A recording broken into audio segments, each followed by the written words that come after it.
Okay. Nandyan sa ano po, no, yung ating handouts. Pakisend na lang din kay Mr. Justin.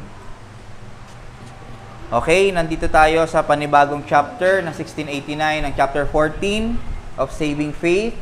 So, sabi nga, this chapter introduces the first response given by the life-giving Spirit. So, yung mga previous na chapters ay tunay na ito ay ginawa ng Panginoon at siya talaga decisively ang kumilos.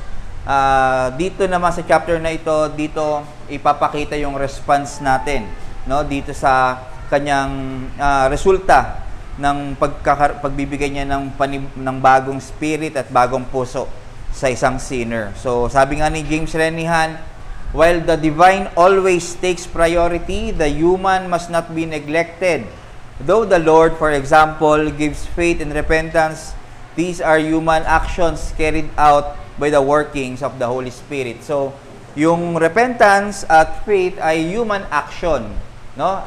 Hindi ang Diyos ang nagsisisi para sa atin o naniniwala, ito pa rin ay gawa ng tao, pero we have to acknowledge na ito ay dahil sa workings ng banal na spirito, yung pag-ooperate niya, yung pagtatrabaho niya sa isang puso ng isang sinner. Okay? So, dapat yun ang tignan natin. Wala tayong contribution, ito lamang ay isang response. At we believe na ito ay monergistic. Ibig sabihin talagang lahat ay ang Diyos ang kumikilos. Wala tayong contribution. Sabi nga ni William Ames, para ma-define natin ang saving faith, sabi niya sa kanyang book na Marrow of Sacred Divinity, faith is a resting of the heart on God as on the author of life and eternal salvation. So, yung ating puso ngayon as recipient ng saving faith, ito pala ay talagang na-rest natin yung ating mga puso sa ating Panginoon. So, we can reflect kung nakarest ba talaga sa Kanya or nakarest sa ating mga gawa. Sabi rin ni Louis Perry Schaeffer sa True Evangelism, saving faith may thus be defined as a voluntary turning from all hopes and grounds based on self-merit and assuming an attitude of expectancy toward God, trusting Him to do a perfect saving work based only on the merit of Christ. Okay? So, ito yung turning from all hope. Kung dati, sabi nga sa Romans, di ba, ay yung hope na binibigay sa atin ng Diyos ay beyond all hopes na pwede natin makuha sa mundo. Hindi ito ang pag-asa na natin ay hindi nakabase sa merit or kaya nating gawin. Pero ang ating pag-asa ay nasa Diyos. At meron tayong expectancy, meron tayong expectation na may sa pagkilos ng Panginoon ay nagkakaroon tayo or siya ng saving work sa atin perfectly. Yun nga lang, hindi natin yung makukuha dito sa mundo. Imperfect pa rin tayo. Yun nga lang, yung kanyang pagkakagawa or pagkakalatag ng kanyang salvation ay perfect. So, hindi natin dapat mapagkalituhan yon na imperfect ang ating status pa ngayon sa ating sanctification. Wag naman nating tignan na ang Diyos ay imperfect din, no? Hindi dahil siya ay perfect din ang kanyang binigay sa atin. Okay? Sabi nga ni John MacArthur din, faith is the confident, continuous and confession of total dependence on and trust in Jesus Christ for the necessary requirements to enter God's kingdom. It involves more than mere intellectual assent to the truth of the gospel. Saving faith includes trust in the Lord Jesus Christ and surrender to His Lordship.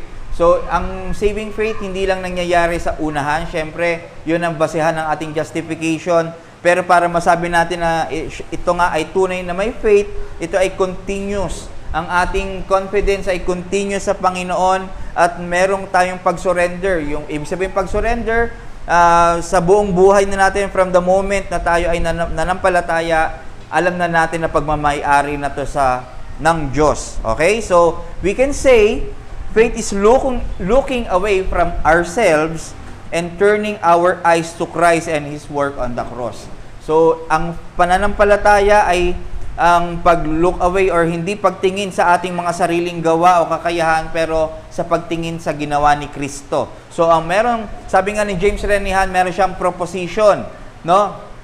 May proposition si Thomas Brooks na sinasuggest kung ano ang itsura or para masabi na ito ay isang saving faith, no? Ano ba ang may mga specific beliefs na nakapaloob doon sa saving faith na yon.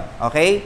Number 1, there's a recognition that one is a poor, lost, miserable, and undone creature. So, sa ating saving faith, dapat alam natin na we are poor, lost, at miserable. Ibig sabihin, though tayo ay nagkaroon ng pananampalataya, wala pa rin tayong pwedeng ipagmalaki kundi kay si Kristo lang. At ina-acknowledge natin na hindi pa kumpleto ang Panginoon sa atin.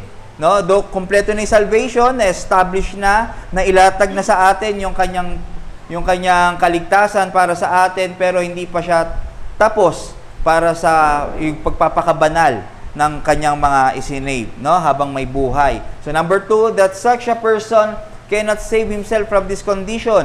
So ang saving faith ay ina-acknowledge mo na hindi talaga natin kayang isave ang ating sarili. Number 3, no angels or men can effect such a deliverance. So, hindi nakadepende sa pastor or kung sino man mga sikat na tao or kahit angel. Sabi yan sa Galatians, kahit angel pa yan, hindi yan makakapagligtas sa inyo kung hindi gospel ang kanyang itinuturo.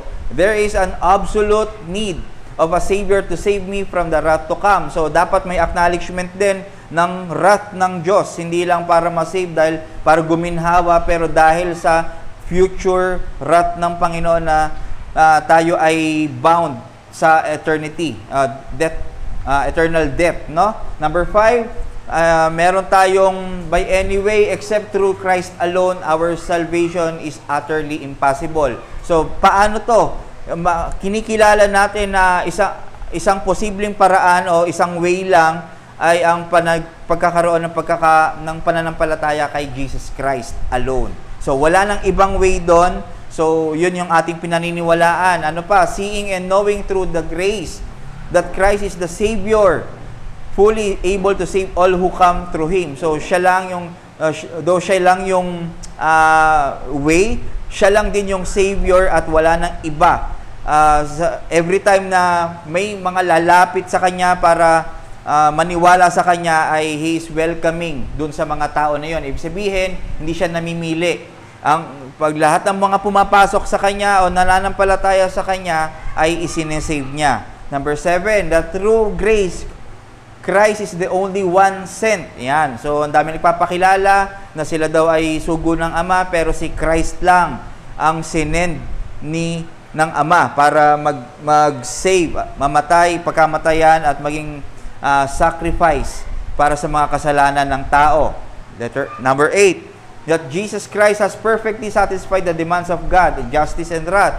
So, ina-acknowledge natin na na-satisfy ng kamatayan ni Kristo yung dinedemand or nire-require ng Diyos na justice or ng kanyang law, no? Yung dahil sa penalty ng law, na-satisfy yon through His death on the cross. Siyempre, hindi siya yung nagkasala, tayo yung nagkasala. Number 9, Christ is freely offered in the gospel to sinners. Okay, so naniniwala tayo ang ino-offer natin ay gospel, si Kristo, hindi yung mga yung mga yaman, no, dito sa mundo, or mga material things, or yung mga kondisyon na pwede natin ma-attain dito sa mundo. Number 10, all sorts of sinners are invited to come to Christ. Ayun, parang kanina, hindi tayo dapat namimili or hindi tayo nag-judge kung siya ba ay wala nang pag-asa o mayroong pag-asa. We view all men, we see all men na kahit sino pa sila, they can come to Christ. magkaiba yung they can come to Christ, pero hindi ibig sabihin automatic sila ay masisave. Meron kasing mga pumupunta, no? Seemingly pumupunta kay Christ, pero hindi talaga si Kristo yung kanyang pinupuntahan. So more of that mamaya. Ano pa? Christ, yung ating genuine assent ay dapat alam yung person ni Kristo, yung offices niya, at yung mga redemption na na-record sa Scripture. So dapat ang pagkakaalam natin, meron tayong saving faith kung alam natin na si Kristo ay Diyos, siya ay tao, siya ay nag-mediate sa atin, naging priest, naging siya yung prophet and king natin ng ating buhay, at yung kanyang ginawang redemption lamang na na-record sa Scripture ang ating pinaniniwalaan. So more than doon sa Scripture na patungkol kay Kristo, hindi natin tatanggapin. Okay? Meron kasi mga Christ, sinasabi si Christ pero wala sa Bible, so hindi siya Christ of the Bible. So, lagi nating iisipin yon.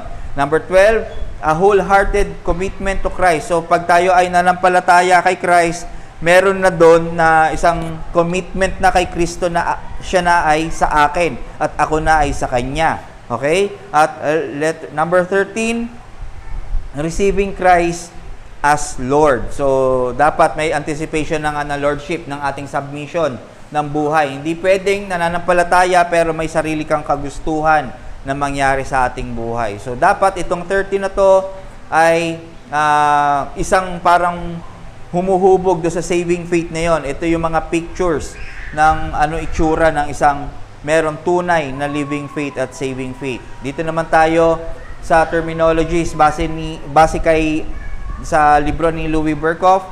Sa Old Testament daw, walang noun directly sa faith. Okay? Ang meron lang ay sense of faithfulness. So, hindi sila nagkakaroon ng yung faith mismo na salita. Pero, ang ginagamit nila ay isang sense lang, to believe, to nurse, mga ganun lang. Pero, yun nga ay halos parehas lang naman sa New Testament. Pero sa Old Testament, ang gamit nila ay muna, sense of faithfulness, hiimin, to believe or to nurse or to nourish or to be firm, established and steadfast. Yan, and the likes. Bet, ito ay yung confident resting on a person or thing or testimony. Lamed, the assent given to a testimony which is accepted as true. Yung batak, ito naman ay to confide in, to lean upon, or to trust on someone, no? At yung kasa, to hide oneself or to flee for refuge, which is used less frequently.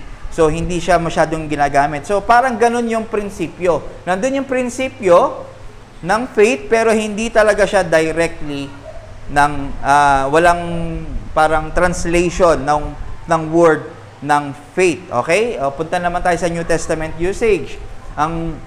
Meron lang tayong dalawang Greek word dito para sa faith. Ito ay yung pistis at yung pistion or pisteo.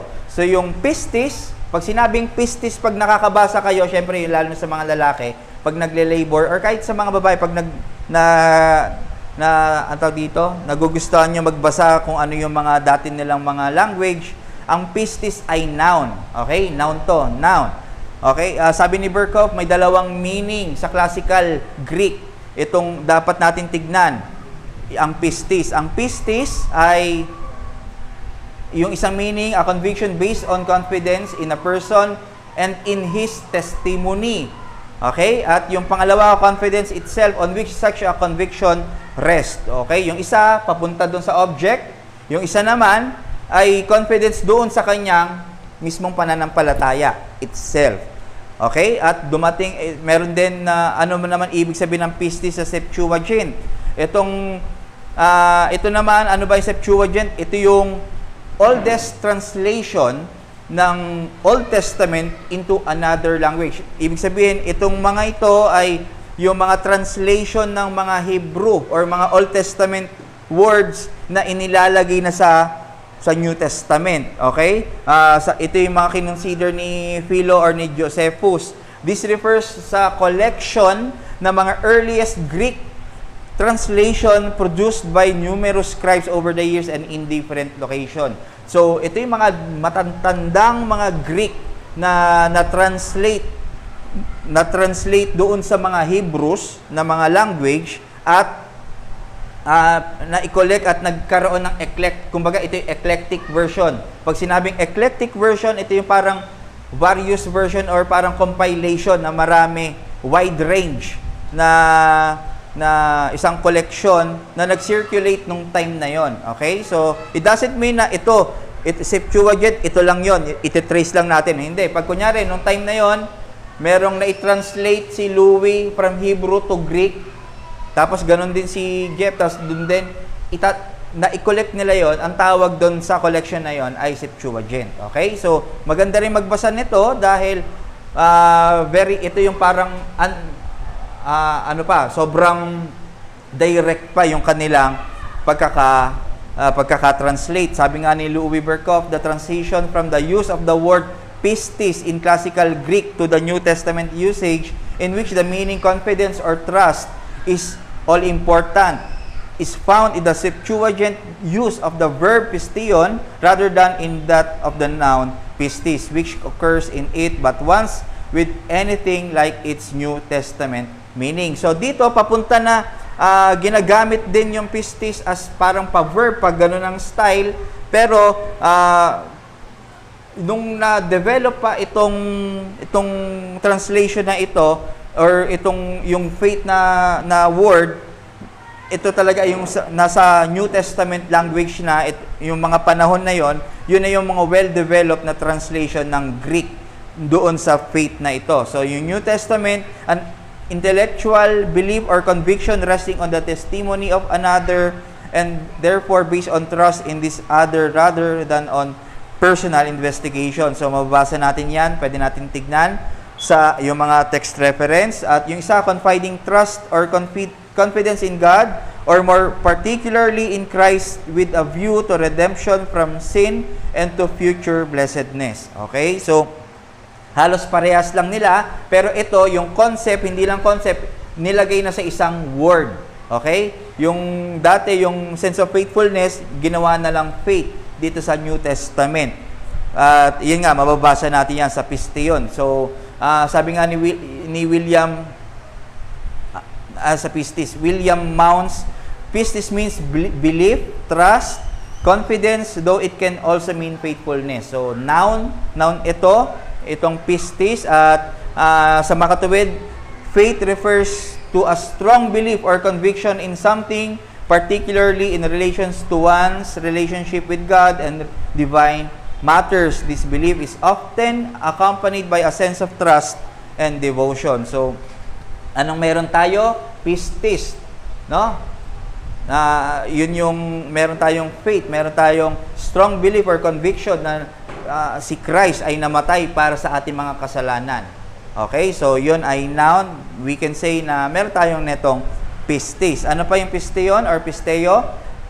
Ito naman ay verb. Yung kanina, noun. Ito naman ay verb.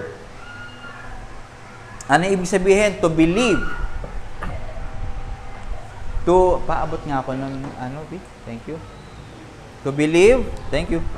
To be convinced of something or to entrust something to someone or to have faith in God or Christ.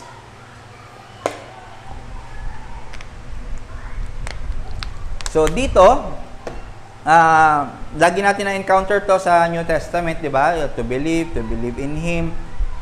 Yan ay isang verb or pwede natin basahin na pisteo, no? At dito may marami siyang construction na pwedeng inilalagay kung paano nilalagay sa isang sentence, pero kumuha lang ako ng dalawa pa dahil ito'y parang medyo gamit na gamit at familiar tayo. Okay? Yung una, pisteuin with the dative.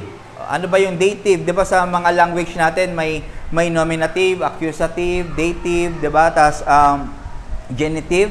Yung subject ay yung nominative, yung direct object, accusative, yung indirect object ay dative, at yung possessive, ito yung genitive. Parang, the boy catch the ball, the boy passed the ball to the girl. So yung the boy, siya yung nominative. Ang direct accusative niya, yung ball, kanino niya pinas?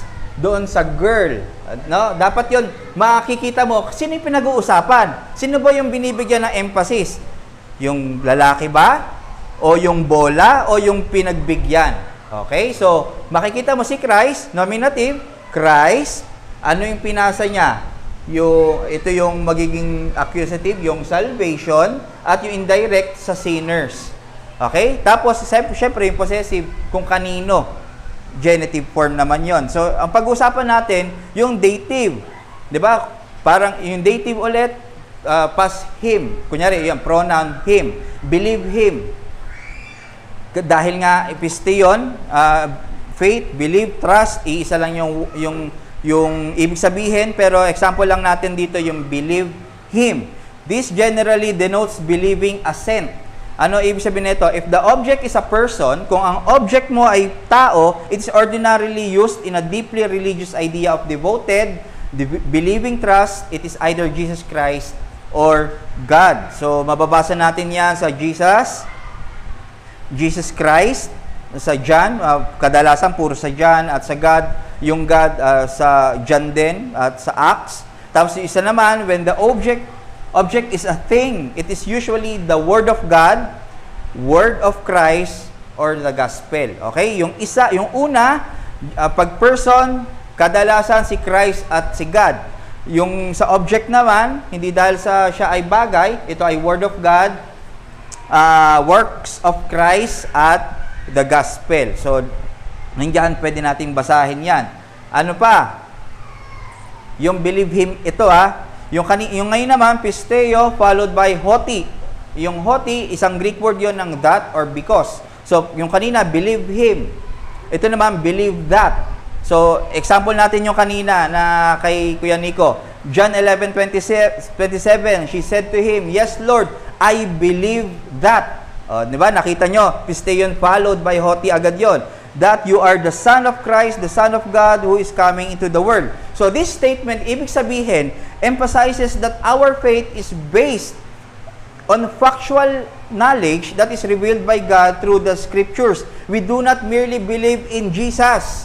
Hindi lang, naniniwala ko kay Christ, but we also believe truths about Jesus Christ, that He is the Son of God, the Christ who died and rose again for the sins of those who believe. So, hindi tayo naniniwala lang na, sige, naniniwala ako na may Diyos, pero paano natin siya kilalanin or paano ang pagkakakilala natin sa Diyos, hindi natin alam kung Trinity. Ano ba siya? Spirit ba siya? Ano ba? Basta alam mo, Diyos lang. So, kailangan may data. Di ba? Dapat, hindi lang si Christ yung pinapresent mo, yung kanya ding works, yung kanya ding person, at yung gospel. Okay? So, dapat hindi lang pangalan ni Christ, dapat kailangan doon yung kanyang ginawa. Kaya, we preach Christ and Him crucified. Okay? So, dapat mahalaga po yan. Mamaya, may mga expression pa ng nagde-denote ng faith. Looking to Christ. Ano yung ibig sabihin ng looking to Christ? To depend on Christ is to look up to Him just as a child looks up to their parents. There is a transformative effect when we are looking unto Christ. So, pag sinabing looking to Christ, hindi lang siya parang iniisip mo, nakatingin ka sa Bible or nakatingin ka sa mga picture ni Christ. Pero ibig sabihin nito, faith yan, no? May pananampalataya kay Kristo. Ano pa? Coming to Christ. Kala natin, ang coming to Christ, coming to the church. So, hindi ganon. Ang coming to Christ ay come to Him in faith, to turn away to oneself and to receive Christ. Yung kanyang gospel. Ano pa? Receiving Christ. Kala natin, yung receiving Christ ay para may power ka na ikaw na ay nagpapagaling ng kahit anong mga sakit at karamdaman at ikaw ay hindi na magkakaroon ng kasalanan. So, ibig sabihin lang na receiving Christ ay to rest and submit our lives to Him. Ano pa? Eating and drinking Christ. Hindi yan yung kanina lang na parang nakikikain tayo sa kanyang covenantal meal. Pero ibig sabihin nito ay nagkakaroon pala tayo ng faith. Every time na nababasa natin ito, Ibig sabihin pala, may pananampalataya na involved doon. John 4, basahin ko lang yung isa para magkaroon tayo ng linaw dito. John 4:13 to 14.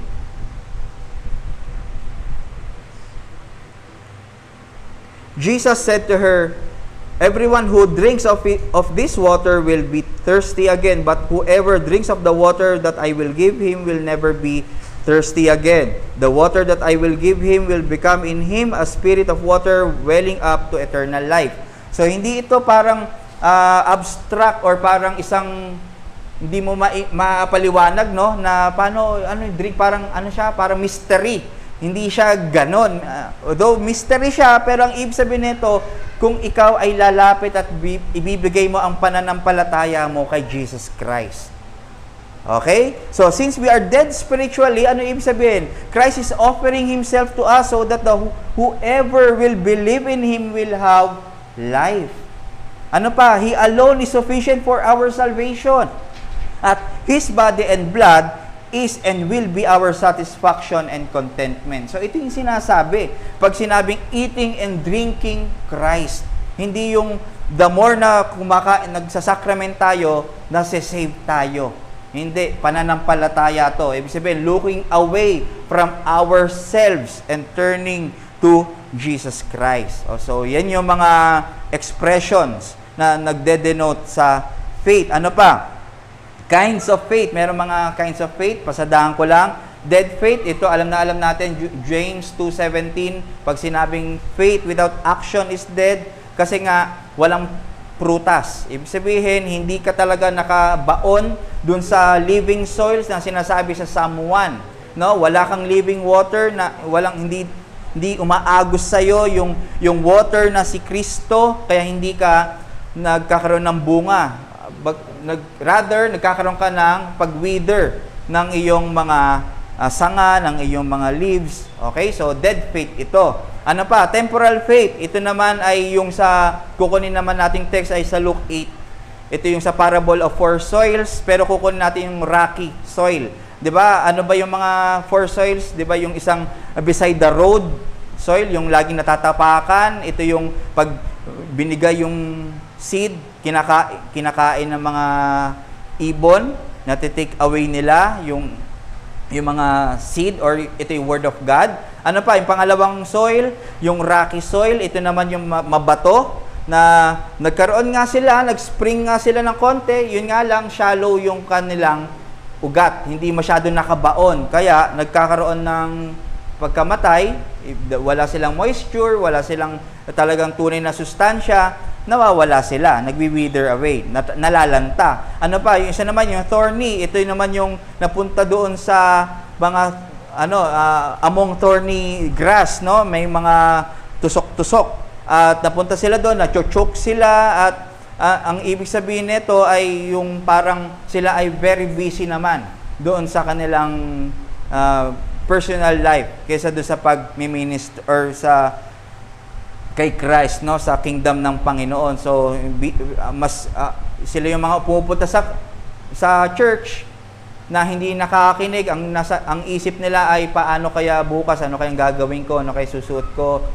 paano kaya yung trabaho ko, ano kaya ganyan. Nandito sila presently, pero yung kanilang isip ay wala. So, ang titignan natin, yung temporal faith, ito yung rocky soil. No? Yung parang rocky soil, dahil wala silang moisture, mababaw lang at namamatay ka agad, naniniwala sila sa kay Christ, doon sa salvation, naniniwala sila sa Diyos, hindi naman sila anti-Christ, pero hindi ito nakaugat sa gospel. Pwedeng ito ay resulta ng altar call, pwedeng ito yon, or na-hype lang sa isang concert. So, pwedeng ito yon. Kaya walang tunay na repentance at walang tunay na pagtitiwala kay Kristo. Ibig sabihin, kung temporal faith, hindi ito tunay na pananampalataya.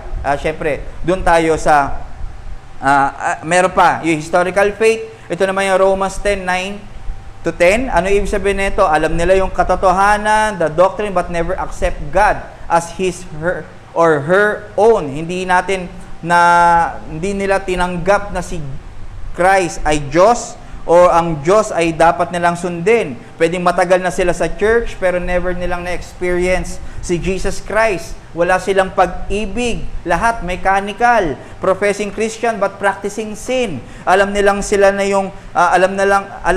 lang nila na tama naman yung preaching pero walang pag-submit sa salita. Walang paggawa do sa challenges. Ang pag-asa nila ay hindi kay Kristo. So ito yung mga historical faith, no, na matagal na kasama pero yung pala wala pa pala sa Panginoon. At syempre, ang historical faith, hindi rin naman yan true faith. At yung huling-huli, yung saving faith, which is yung topic natin ngayon.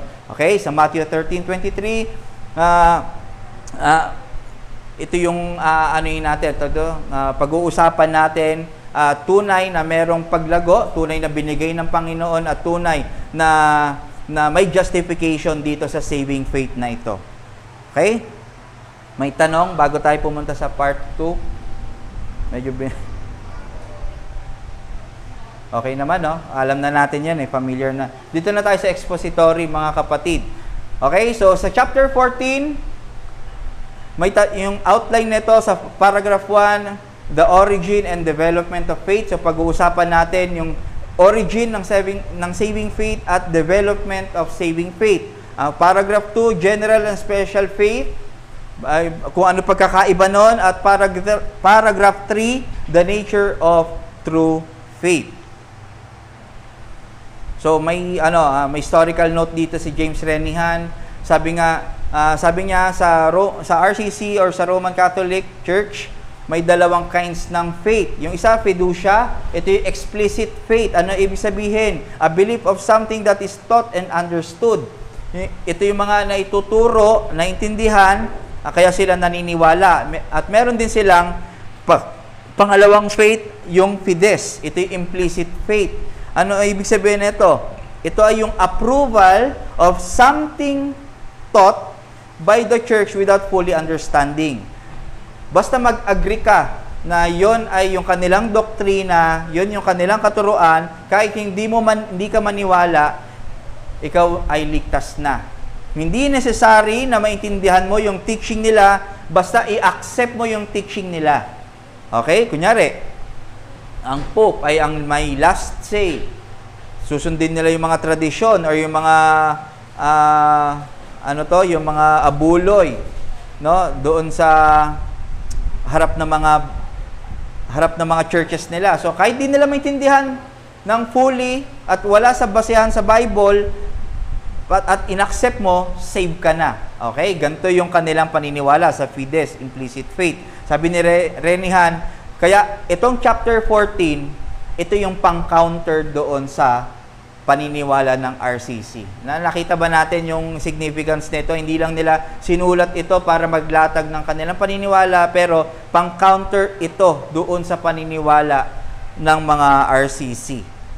The Reformers believe that genuine faith is composed of 3 essential components. Ano ito? Notisya, ito yung knowledge. There must be teaching and understanding of actual gospel. No? Hindi man tayo makapag-preach lahat, mga kapatid. Ito, mahalaga po ito. Hindi man tayo makapag-preach lahat. Ang task ng bawat isang Kristiyano at tunay na save, ang obligasyon natin ay mailatag natin ng maayos ang gospel. Hindi pwedeng hindi natin kayang ilatag o hindi pwedeng magulo sa atin o ambiguous sa atin yung gospel. Dapat klaro sa atin to. 'Di ba?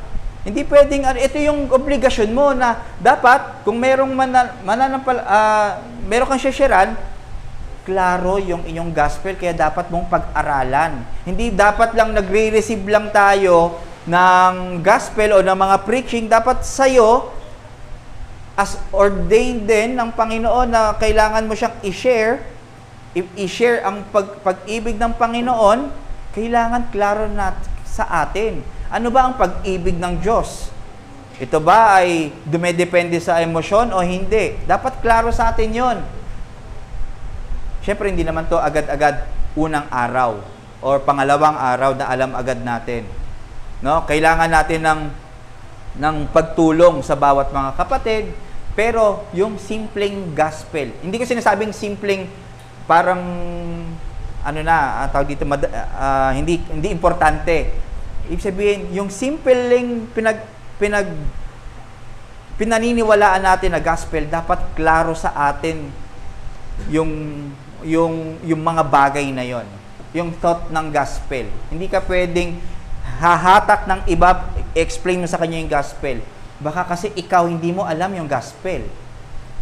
Okay? Dapat klaro sa'yo. Kaya nga nagkakaroon tayo ng mga Sunday school na ganito para hindi lang para matutunan. Pero para magkaroon tayo ng paghubog, ma-shape lalo yung gospel, yung faith natin, yung ating pagtitiwala sa Panginoon, sino si Kristo, para ang doon, makapag-share ka. Hindi man sa non-believer, pag sinabi kasing share, non-believer agad i-share mo sa kapatid. Yung mga hindi nagigets yung mga truths pa, or hindi pa, medyo malabo pa sa kanila, baka makatulong tayo. Okay? So, mahalaga yan. Kaya nga naniniwala talaga ako kay R.C. Sproul, everyone's a theologian. Kasi dapat may pag-aaral Hindi ka naniwala na arbitrary, naniwala ako. Dapat, di ba kanina, dapat alam mo ang person, ang works, ang gospel.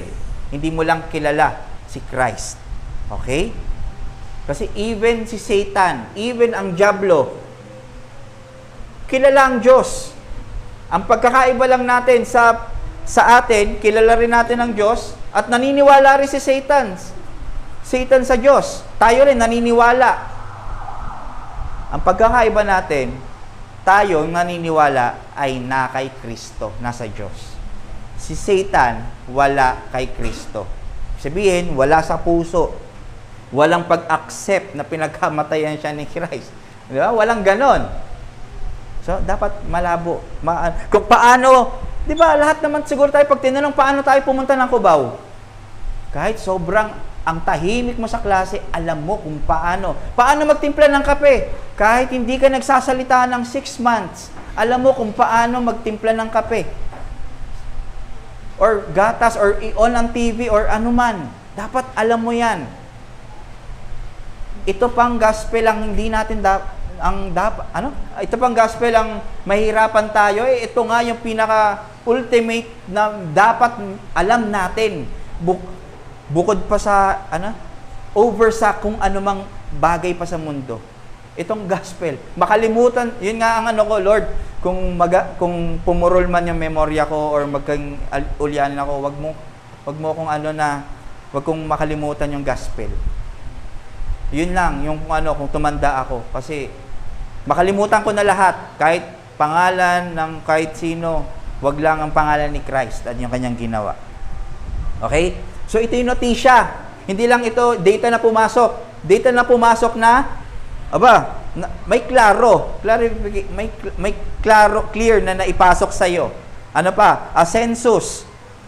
Ito naman yung knowledge acknowledges the knowledge received. Na-acknowledge mo siya, na na-receive mo, at magkaroon ka ng conviction. May emotion na, uy, ganun pala. Yun nga lang, pagdating doon na ikaw pala ay hopeless, syempre nakaka-down ng emotion yun, no? Ikaw ay hopeless, parang, kailangan ko ng Savior. Sinner ako, wala akong magagawang mag-save. Hanggang doon sa census, yun nga lang, minsan hanggang doon lang sa census yung tao. Hindi sila dumirekta ng fiducia, which is the trust that leads to acceptance of the truth. Na i-accept kung ako ay sinner, at sa kabila ng acceptance na yon ay yung aking pag-submit ng aking buhay. No? Na mawala man yung, parang kay Zacchaeus, mawala man yung kanyang inipon, basta meron lang siyang Christ, mailigtas lang siya ni Kristo, mawala na yung kanyang ari-arian.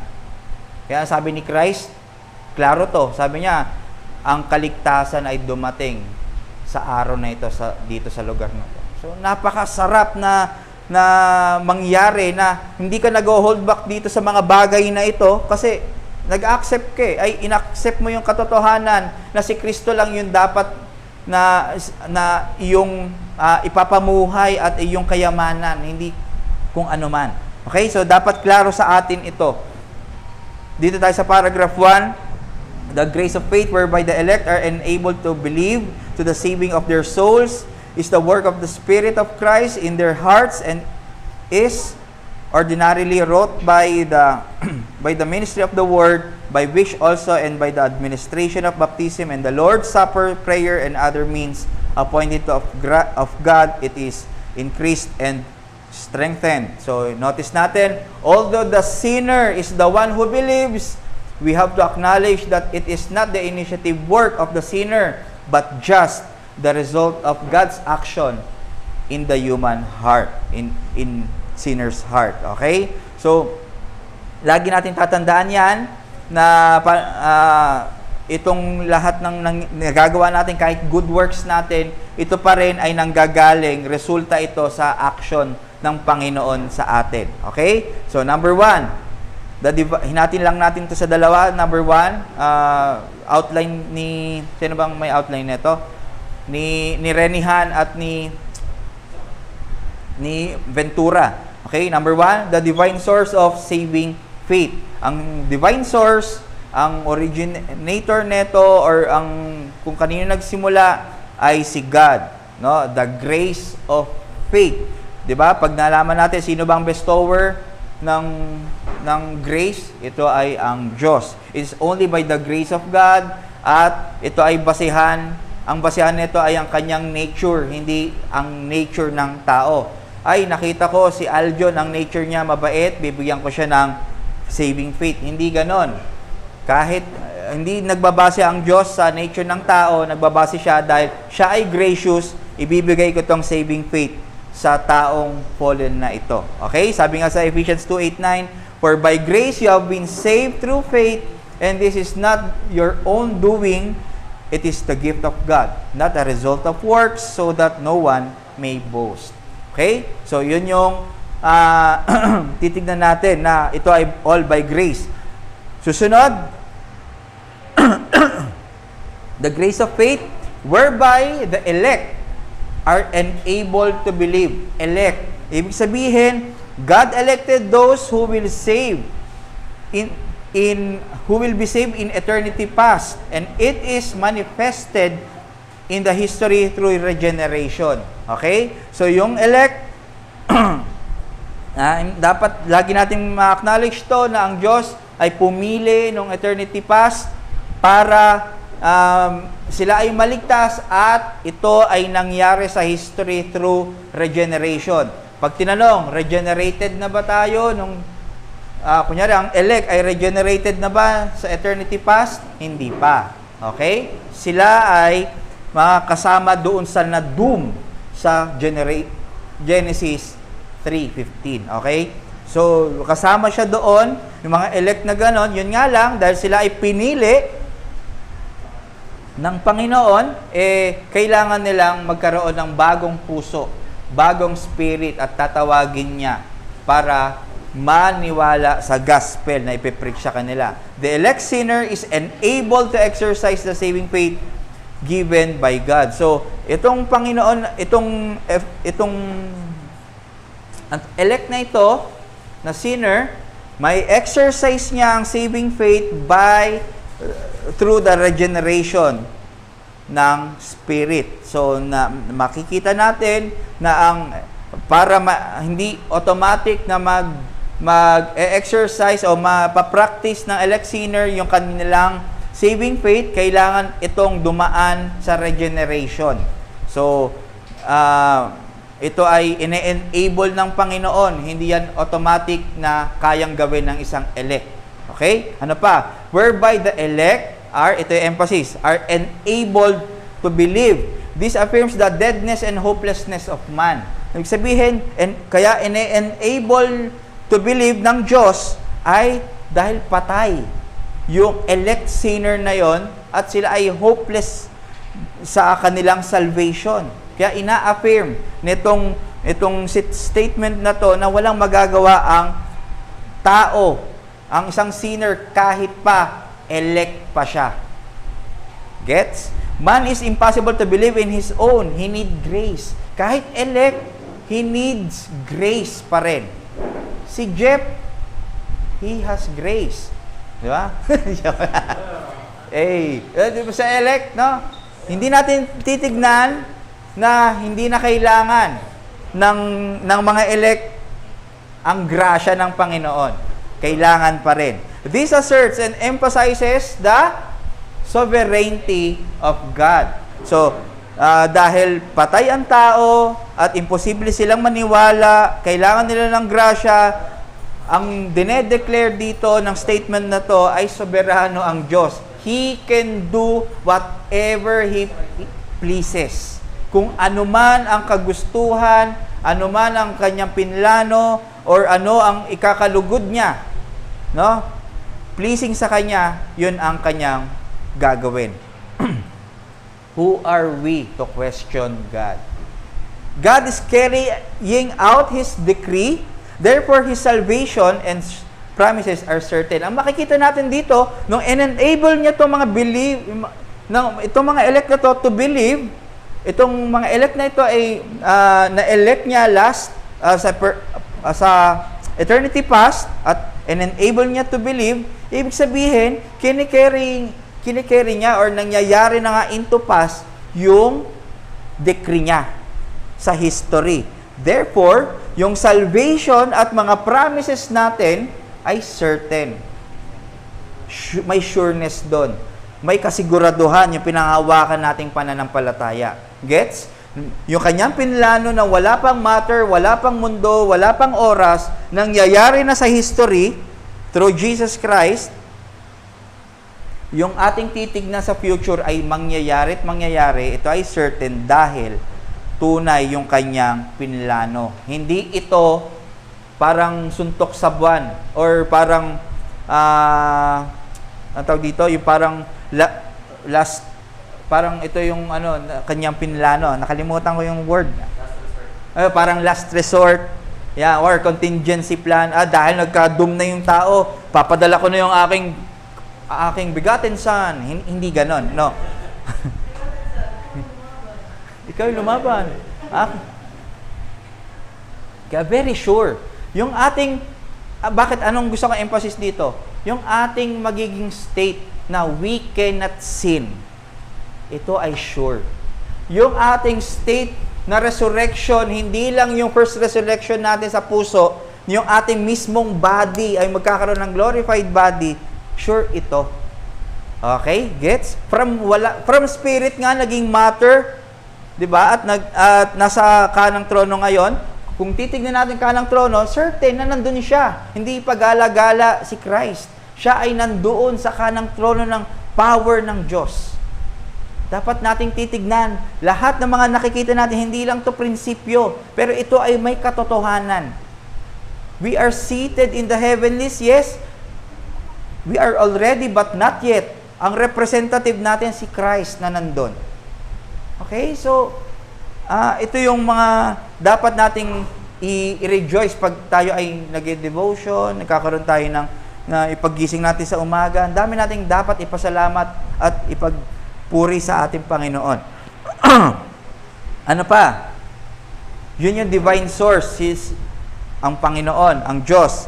Ang ministering agents or sino yung mga nagwo-work dito, yung mga agents ng saving faith ay ang Spirit and the Word. So, ang Spirit and the Word, ito yung mga converting means. Sila yung mga taga-convert. Okay? Hindi ang elder. Hindi ang kung sino man. Ang nagko-convert ay ang Spirit and the Word. Sila yung ministering agent para sa conversion. It is the work of the Spirit of Christ in their hearts. So, Spirit of Christ. This is necessary. Ang regeneration ay necessary because the heart of a natural man cannot desire to love God. Walang pag-ibig dyan. Yes, we can love our spouse, pero hindi yan acceptable at glorifying sa Diyos. Ang kailangan ng Diyos ay yung pag-ibig ng may righteousness, may perfect at innocent sa kasalanan, which is si Christ. At yung pag-ibig ni Christ na pour out sa ating mga puso. Kaya pag umiibig na tayo sa Diyos, we can say na we can now love God sincerely. Hindi perfectly, pero we can love God sincerely.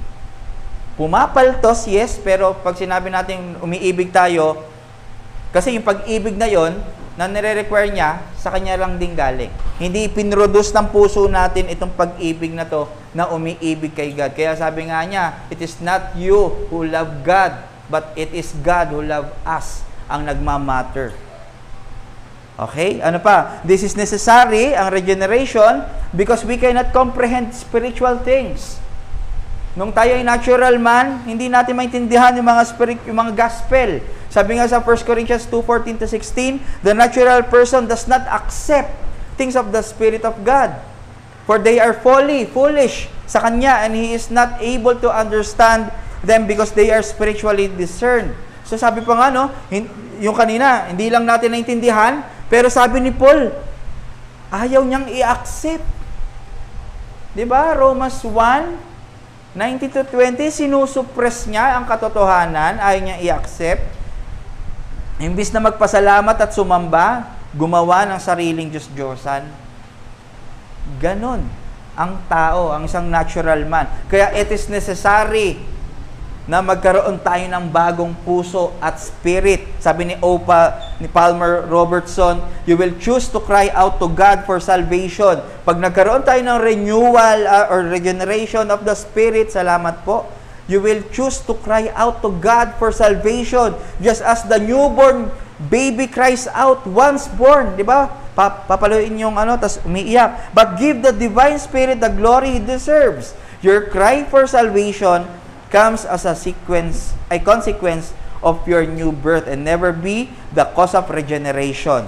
The Spirit Himself sovereignly does this great work of total renewal. Ano ibig sabihin nito? Pag tayo ay nagkaroon na ng renewal of heart or bagong puso, may regeneration, we cry out, Abba, Father. We can cry out, God, save me. Christ, please save me. Maawa ka sa akin. Kasi itong cry na ito, hindi mo ikakry ito nang wala kang bagong puso. Kung nasa lumang puso pa rin tayo. Ang ikakry natin, Lord, bakit mo ko ginanto? Nag-serve naman ako sa iyo. Hindi ko deserve to. Di ba? Hindi naman siya nagpe-pray. Hindi naman niya inaano ang Diyos. Hindi naman siya... Tapos pag nagkaroon ng problema, bakit mo ko ginaganto? As if may relationship ka sa Panginoon. Ito, bagong puso na iiyak sa Panginoon na kung paano humingi ng gatas ang baby. Ganun din. Kailangan niya si Christ. Kailangan niya ang salvation. Kailangan niya ang Diyos. Ganun ang nangyari sa atin, kaya tayo na-convert. Hindi lang tayo parang, ay, sige, pwede, naging optional yung ating, pwede naman, pasado, sige, maniniwala ko. Hindi. Umiyak tayo na tayo ay mas-save sana ng Panginoon by His grace at awa. Na wag niya na tayong, wag ipadana sa atin yung consequence ng mga kasalanan dahil, we cry out at we cry out thankfulness sa Diyos kay Christ na pinadala niya. Sabi pa ni Thomas Boston, divine faith is the product of the Spirit of God in the heart of a sinner, implanting the habit or principle of faith there and exciting it to a hearty reception and firm belief of the whatever God reveals in His Word. So, nakita po natin, ito yung product ng Spirit sa atin, itong saving faith, na whatever man, kung ano ang nakasulat sa Diyos, ay sa Bible, na binigay ng Diyos, i-receive natin iyon with a joyful heart, hearty reception. Kaya nga, ang ganda na kinanta natin kanina, trust and obey, and there's no other way to be happy in Jesus, 'di ba? Trust and obey. Ang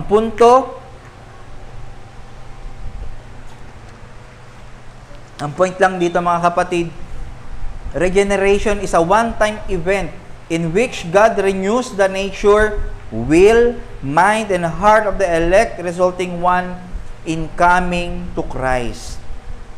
Kaya nagkakaroon tayo ng coming to Christ, hindi coming to the church, hindi coming to kung saan mang mga rally ng coming to Christ in faith. 'Di ba na example na natin kanina yung ito ay expression that denotes faith.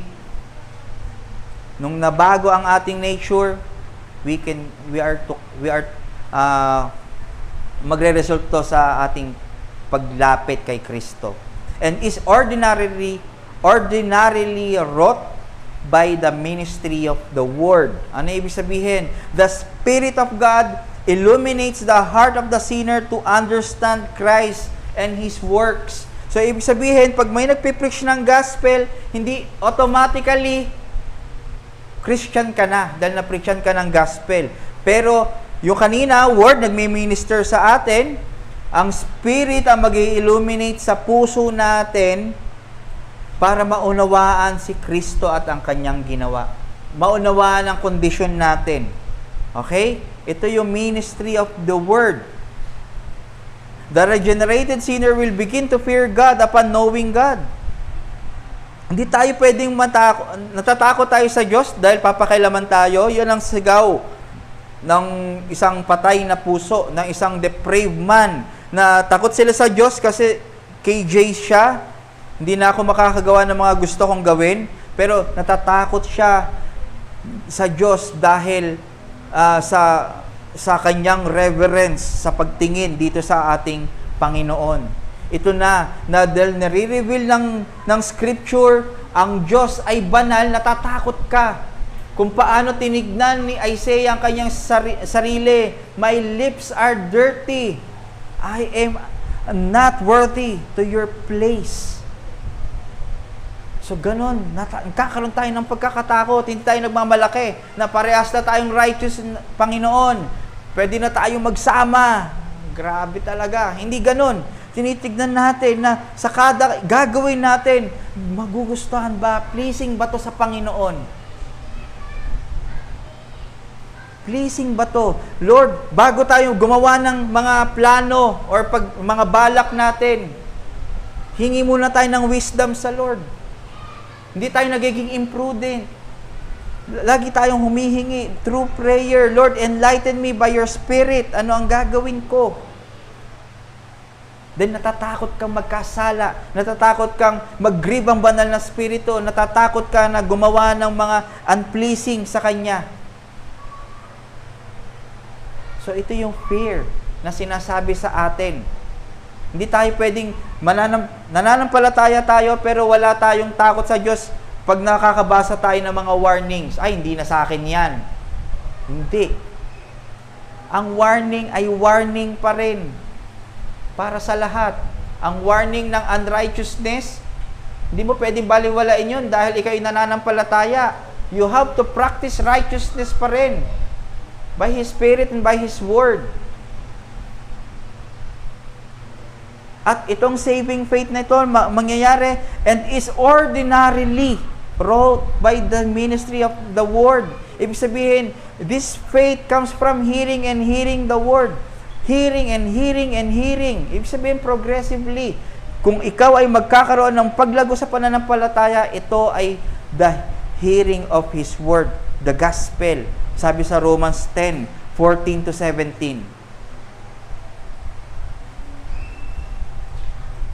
How then will they call on Him in whom they have not believed? And how are they to believe in Him of whom they have never heard?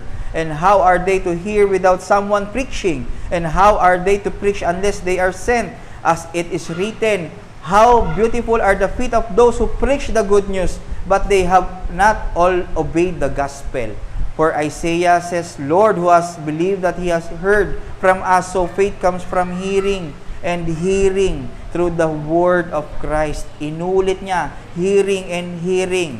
Sabihin, consistently, ordinaryo na sa kanya yung kanyang pakikinig sa sermon, sa mensahe ng Panginoon. Hindi na ito parang isang optional sa kanya. Ito na ay isang ordinaryong bagay. Katulad ng ating paghinga, isang ordinaryong bagay na lang natin. Kung ikaw ay naliligo, ordinaryong bagay yan. Sa isang, ewan ko, ba't ka naligo, alis ka? Minsan may ganun, no? Pero ordinaryo. Ordinary sa atin yan, mga kapatid. So we can say, preaching is the common and the normal means of preaching of the Word, and it is done on the Lord's Day service. Wala kang ibang pwedeng maringgan ng preaching kundi sa Lord's Day service na binigay ng Panginoon. At ito ay isang common at normal lang na means ng Diyos. Hindi pwedeng magkaroon ng Lord's service na walang preaching. Yun ay uncommon. Yun ay extraordinary. Bakit ganon? Pero para malaman natin isang ordinaryong Christian sa ordinaryong church, ito ay dapat may preaching of the gospel.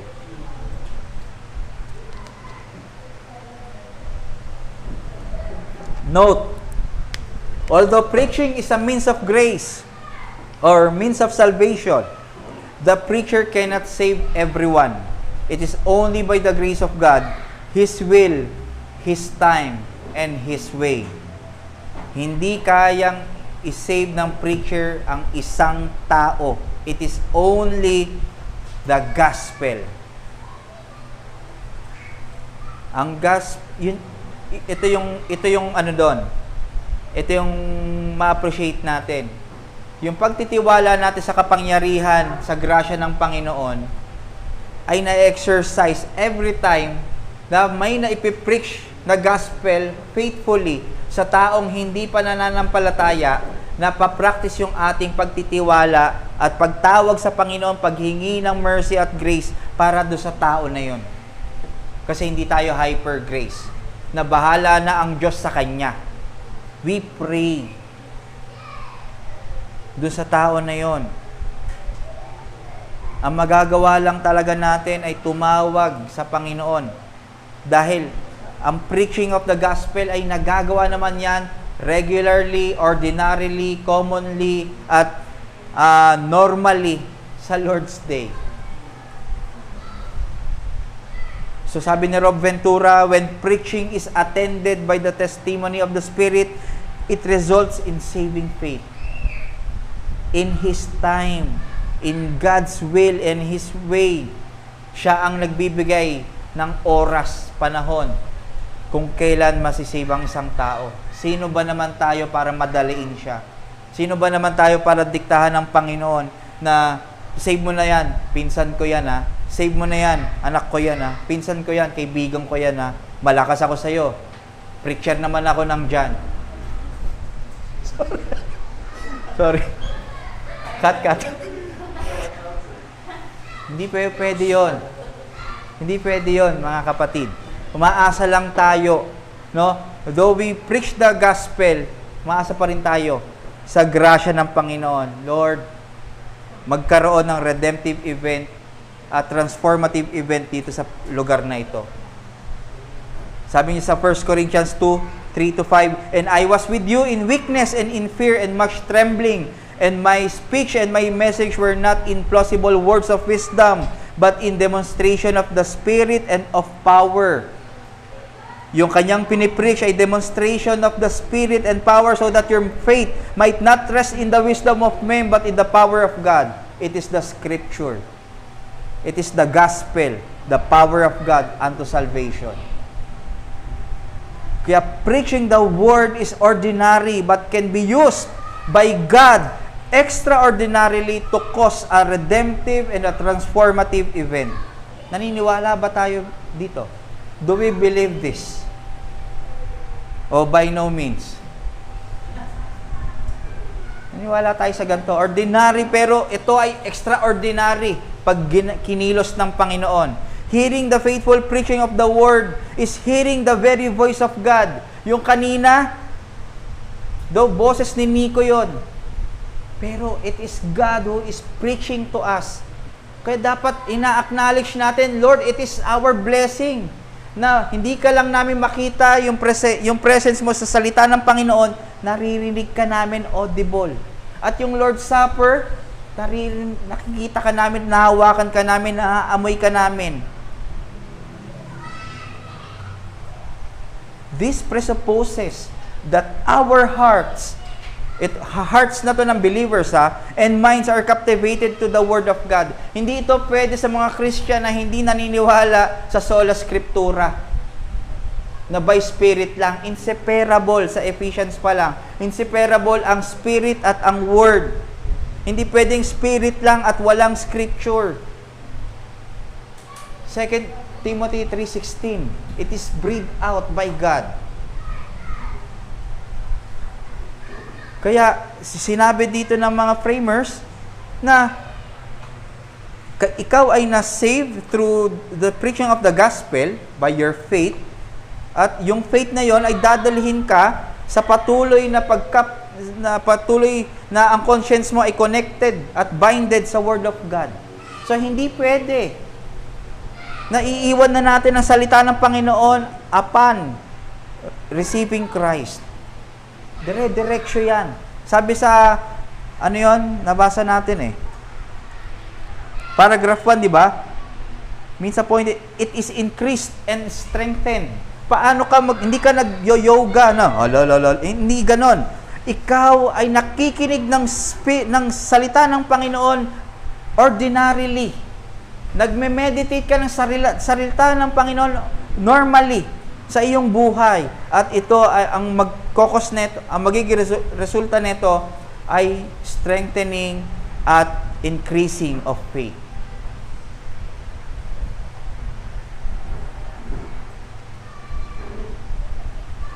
So ang punto, the Lord's Day is not just a day for believers to merely listen to the sermon, but the day appointed by God to the church to behold His Word. Beholding includes hearing with conviction, submitting and trusting to the Word, and applying it in our lives. Hindi mo lang siya pinakinggan o natapos ko yung dyan mo, ang ganda. Pero anong dating sa'yo nun? Paano ang naging dating sa'yo? Paano mo na-appreciate ang resurrected ikaw kay Kristo, na dating ikaw ay patay, ngayon ay buhay ka na kay Kristo? Anong dating sa atin nun? Kaya ang preached word would be a cause of growth in faith. Ano nakikita natin? We have to beware. Though ito ay talamak sa maraming mga churches, today's churches mistakenly believe that worship is the way to salvation. Na the moment na tinaas mo ang kamay mo at kumanta ka without repenting and accepting Christ, you are saved na. Kung ikaw ay nagpagamit na as worship, hindi lang manunugtog, no? Lahat.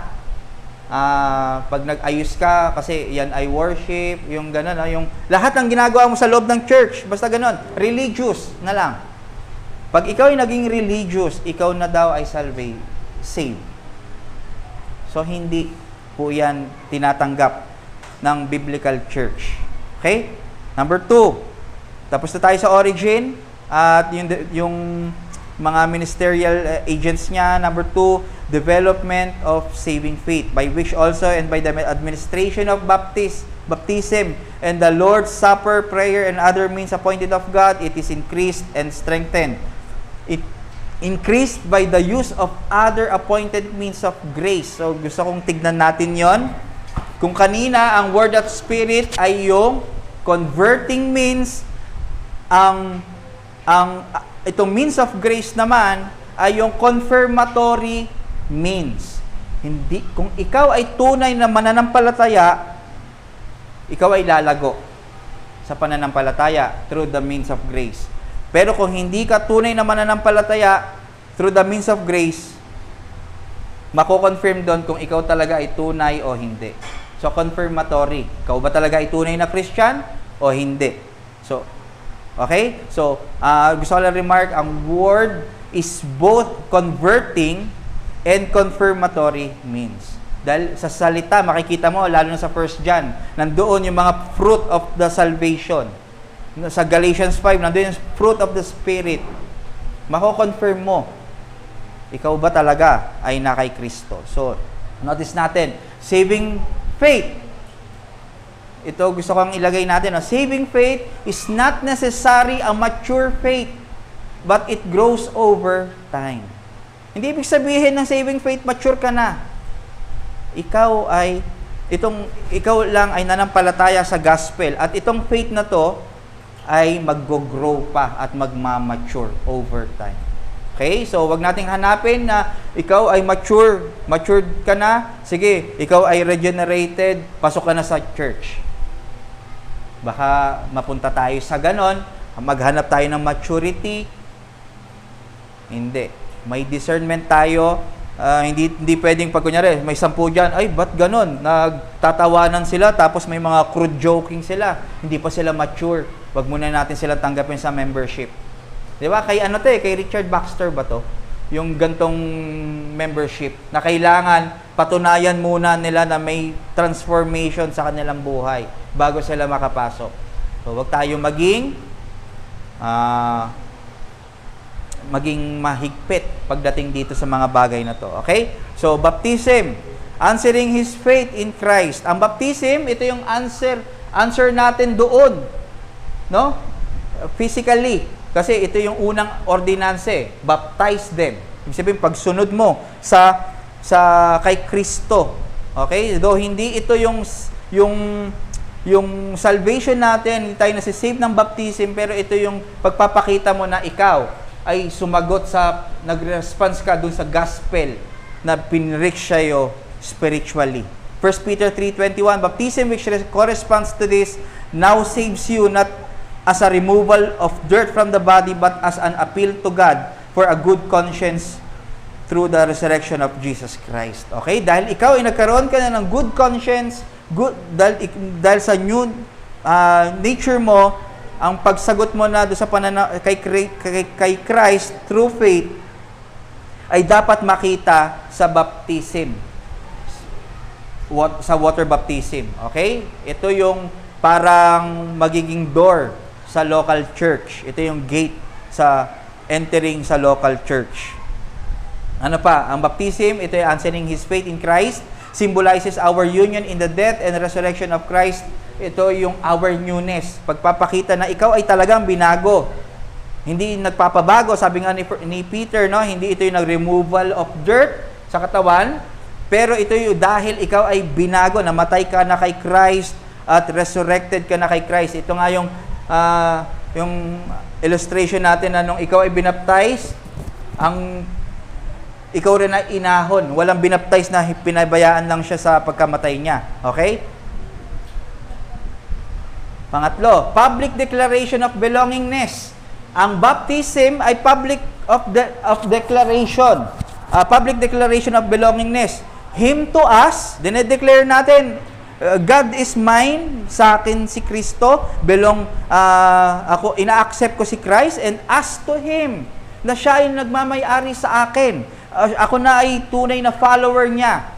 Pinapakita mo yan, hindi lang spiritually, pinapakita mo sa mga brethren, pinapakita mo rin sa mga non-believers. Ito ay pwedeng gamitin sa non-believers to see the visual gospel. Okay?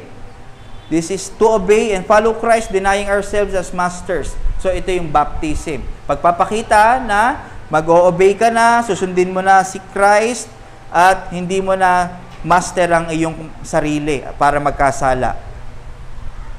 Letter B, Lord's Supper. Ito po yung means of grace. Reminding us our union in Christ. Di ba? Lagi natin titignan yung 3 senses. Yung sense of past, na siya ay namatay para sa akin. Future, may anticipation sa kanyang pagdating, at yung present na siya ay namumuhay sa akin, at kailangan natin tayo ay magkaroon ng pamumuhay sa kanya sa kabanalan. Okay? By faith, we are to rejoice and to delight in Him.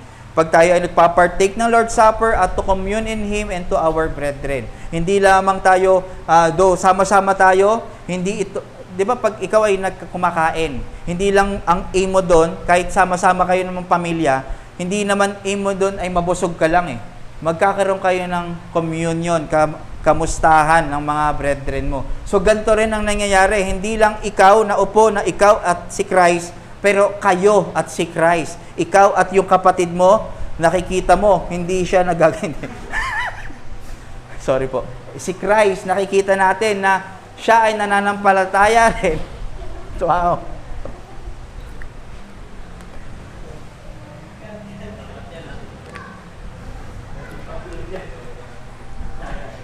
Sorry. Ito si Christ, ito yung mga kapatid natin na nakay Kristo rin. At dito, nakikita natin na nagkakaisa kayo sa pagtanggap dito sa Lord's table na ito. Na yung parang kanina, in one common table. No? Ito yung Lord's table or Lord's Supper. Ano pa? Yung prayer, ito yung yielding to God, recognizing the power and trusting the will and wisdom of God. We are to pray in the name of Christ as our advocate and mediator, and we are being guided by the Spirit. So yung ating prayer, sabi nga, hindi ito dapat mawala sa isang church kasi ito yung hininga.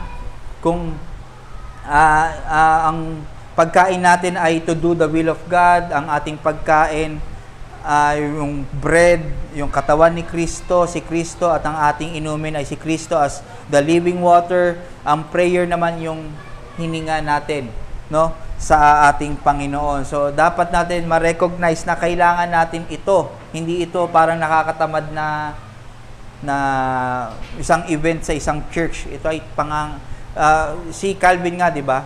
Ang pinakamatinding isa rin sa mga na-expose niya na doctrine ay yung doctrine of the prayer, at kahit doon sa institute niya mahaba yung kanyang part ng prayer kasi nga hindi ito basta-basta na binigay ng Panginoon sa church. Kailangan may reverence, binigyan tayo ng pattern, 'di ba?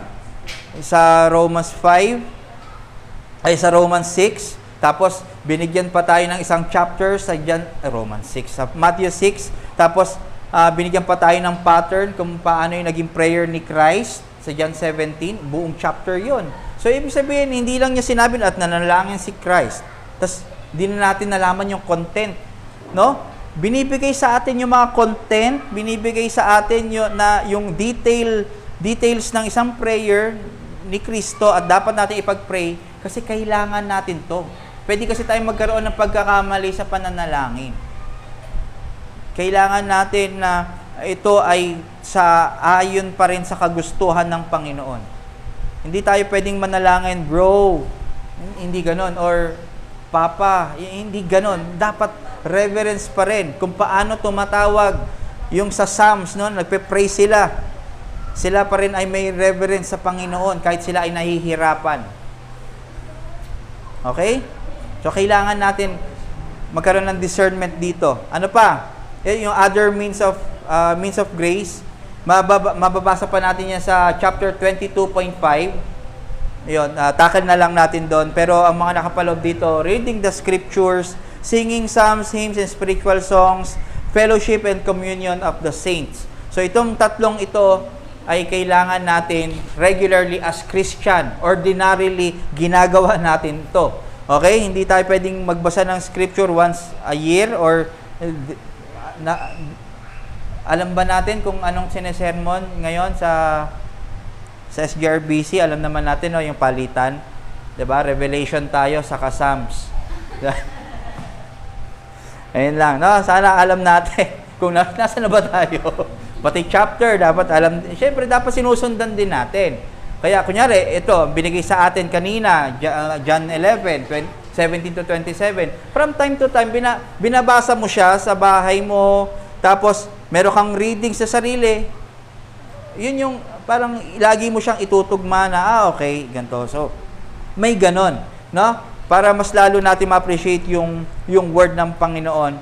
Singing psalms, siguro, talagang kailangan natin ma-review at maibigay yung mga psalms at hymns na ating mga kakantahin. Ito technically lang, no? Dahil lalo na sa mga yung mga ganito, yung worship leader, dapat alam niyo rin talaga yung tono. Yan. Wag niyo kaming pabayaan parang ganon. Kasi dapat hindi lang dahil dapat alam mo yung tono, naging convicted ka na tama yung kinakanta mo.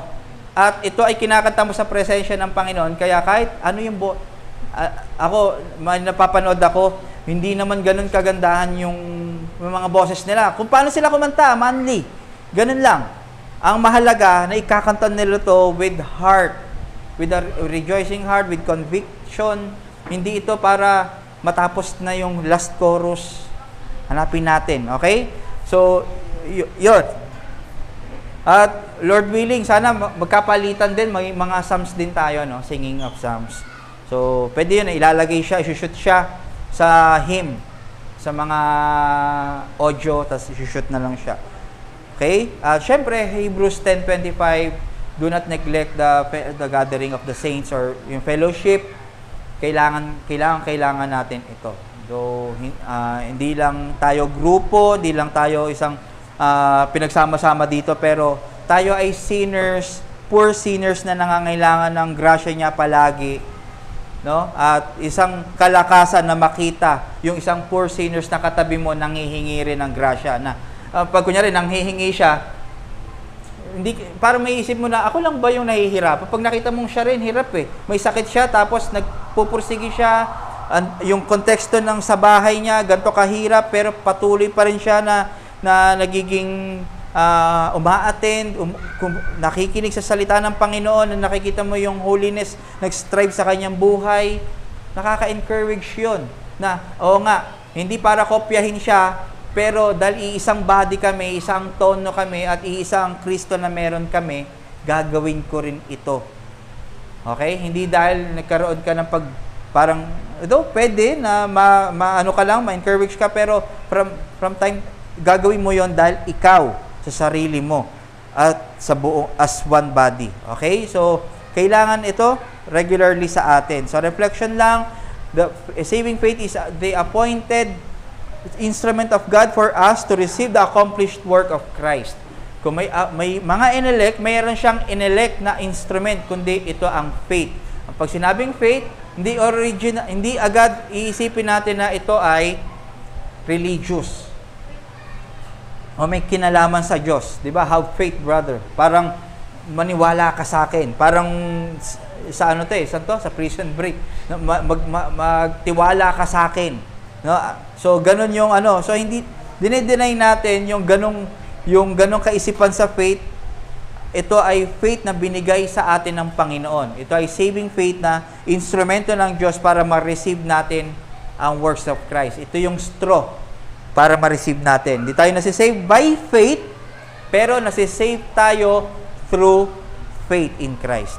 Ano pa?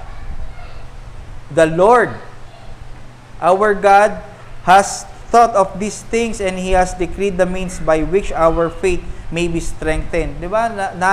Re-realize ba natin ito na sinulat ng Panginoon, inisip niya at dapat ituro at ibigay ito mga decree, ito mga means of grace na ito para magkaroon tayo ng strengthening of our faith. So, hindi niya lang dinikri yung salvation, dinikri niya rin kung paano kaya magiging matatag yung pananampalataya ng church. Kailangan kang magbigay ng means of grace. Okay? So, pati yon inisip niya. Perfect yung kanyang pagkakaplano. Okay? Ano pa? The Bible calls and urges us to pursue the strengthening of our faith by using the means of grace. So, naalala ko dito yung, sino to? Dwight Howard ba yun? Yung sabi ni, na naglalaro sa basketball, sabi ni Kobe, pero, ayaw niya maging kakampi kasi hindi niya, parang wala siyang desire manalo. Basta lang sumali sa basketball. So, hindi ganon yung prinsipyo nito. Kaya tayo nagme-means of grace, meron tayong tinitignan, may object tayo. Meron tayong tinitignan na isang objective na yun yung pagkakalagyan natin. Kunyari, to conform in Christ, itong means of grace na tayo ginagamit ng Panginoon to conform us to Christ, to transform us.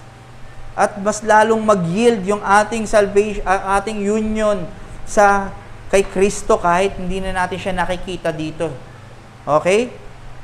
So, ang Bible ay patuloy na napapansin natin yung challenges sa bawat sermon. pinupursue sa atin yung holiness. Hindi para maging mayaman ka, i-pursue mo to, magtrabaho ka. Hindi ganun eh. Kailangan mong mag-yield. Palakasin mo ang pananampalataya mo kay Kristo by His Word. Ano pa? Utilizing the means of grace is showing our dependence and submission to God. So, pag ini-utilize natin yung means of grace, ibig sabihin pala, pagpapakita ito ng dependence natin at submission sa Diyos. Hindi para mag-enjoy lang tayo o though, syempre, lalago tayo, pero wala nang ibang paraan ang Diyos para tayo ay lumago. Pero dito sa means of grace na binigay niya. Wala nang ibang paraan para tayo ay magkaroon ng dito, yung maging evident yung ating pagsunod at pag-submit sa Diyos. Ito ito yung pag-utilize sa means of grace na binigay niya. Okay? So, kailangan natin ito na ma-reflect sa ating buhay dahil patuloy na ma-remind tayo na dependent tayo sa Diyos. Hindi end natin yung knowledge na alam natin ang gospel, end na yon, tapos na. Pero yun lamang ay means. Doon sa end, ano ang end natin? Ito ay yung conformity kay Christ. Kaya kailangan, hindi lang tayong matuto, pero i-utilize natin, i-apply natin tong mga truths na ito sa ating buhay. At huli, with the regular use of this, we can expect a sure effect on our sanctification. Kung ikaw ay nagre-regular use of this, lalo na ngayon, weekly na natin, no, by His providence, ang ating sacraments, we expect na may effect ito. Hindi pwedeng parang tumira lang ang tayo sa nagsuntok sa buwan tayo na bahala na kung kailan ako magkakaroon ng kabanalan. Hindi, we have to practice eh. Meron tayong pag-submit sa kanyang buhay at meron tayong desire na mawala, mapatay itong kasalanan na to. Ang effect nun, di ba? Liliit ng liliit at kokonti ng kokonti, magdi-decrease ang ating sin. Pag nagkakaroon tayo ng regular utilization ng sacraments.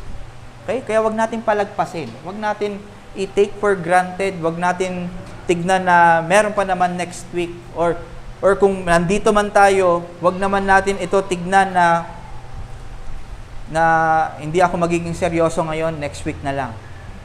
Kailangan natin to with conviction. Di ba nga, ipapartake natin yung mga means of grace, yung salita ng Panginoon, tignan natin yung gospel. Huwag lumilipad yung ating isipan. Laging patuloy na nakatingin sa Kanya at i-expect natin na yon ay maging kagamit-gamit sa atin. Yes, nasa sa atin kung magiging kagamit-gamit sa atin, pero we expect na magiging kagamit-gamit sa atin yun. Okay? So, ayun lang mga kapatid. Tayo manalangin. Maraming salamat, Ama, sa araw pong ito. Alam po namin, Lord, na